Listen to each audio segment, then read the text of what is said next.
नमस्कार दोस्तों, यह डिक्टेशन 80 शब्द प्रति मिनट की गति से रिकॉर्ड की गई है।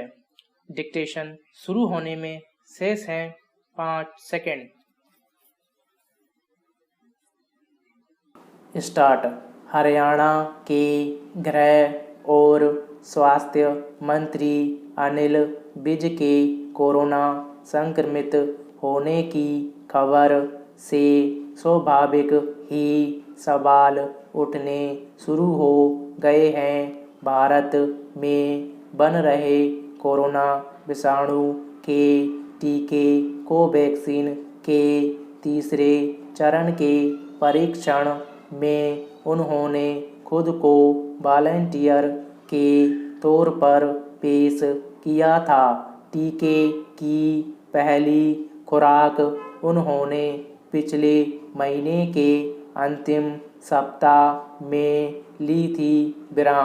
मगर अब वे कोरोना संक्रमित हो गए हैं। सवाल उठ रहे हैं कि कोवैक्सीन लेने के बावजूद वे संक्रमित कैसे हो गए। इस पर केंद्रीय स्वास्थ्य मंत्रालय ने स्पष्टीकरण दिया है कि दरअसल कोवैक्सीन की दूसरी खुराक लेने के बाद ही व्यक्ति के शरीर में प्रतिरोधक क्षमता विकसित होनी शुरू होती है। विज ने अभी उसकी एक ही खुराक ली थी। दूसरी खुराक पहली खुराक के 28 दिन बाद दी जाती है। यानी विज के संक्रमित होने का यह अर्थ बिल्कुल नहीं लगाया जाना चाहिए कि कोवैक्सीन प्रभावकारी टीका नहीं है।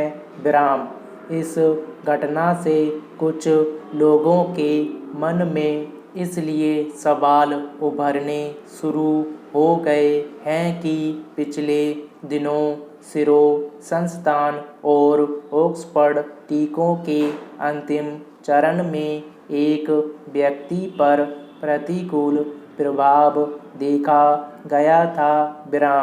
कोवैक्सीन को लेकर स्वास्थ्य विभाग इसलिए उत्साहित है कि इसे भारतीय चिकित्सा अनुसंधान परिषद की निगरानी में तैयार किया जा रहा है और अब तक इसके नतीजे बेहतर आए हैं। कोरोना जैसे जटिल संरचना वाले विषाणुओं के प्रतिरोधी टीके तैयार करना खासा मुश्किल और जोखिम भरा काम होता है। दुनिया भर की सरकारें और दवा कंपनियां अपने अपने ढंग से इसका टीका तैयार कर रही हैं। दवा कंपनी फाइजर को इस दिशा में सफलता भी मिल चुकी है।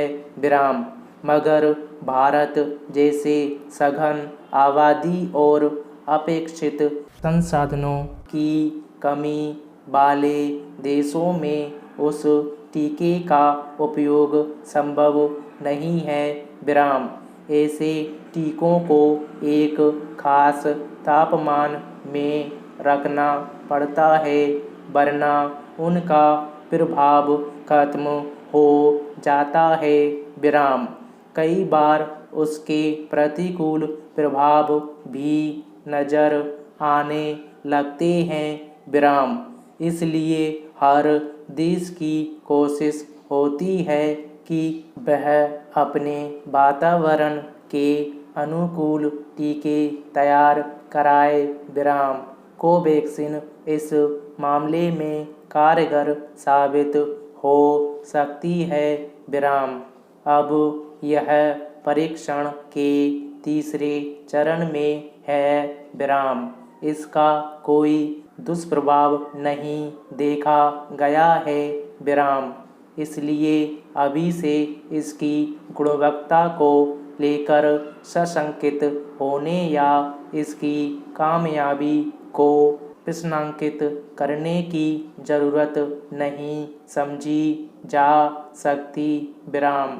बीज के संक्रमित होने की वजहों का गंभीरता से अध्ययन होना चाहिए, न कि कोवैक्सीन पर सवाल उठाया जाना चाहिए विराम।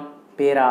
इस वक्त देश में जिस तरह कोरोना संक्रमण का चक्र तोड़ना चुनौती बना हुआ है, उसमें कोवैक्सीन के परीक्षण में किसी भी तरह का गतिरोध इस समस्या से पार पाने में मुश्किलें खड़ी कर सकता है विराम।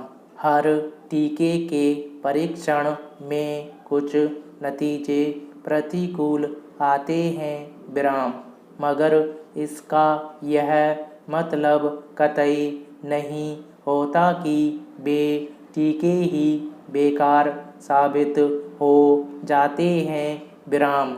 उन विफलताओं से टीका बनाने वाले चिकित्सा विज्ञानियों को उनकी कमियों को दूर करने का अवसर मिलता है। स्टॉप।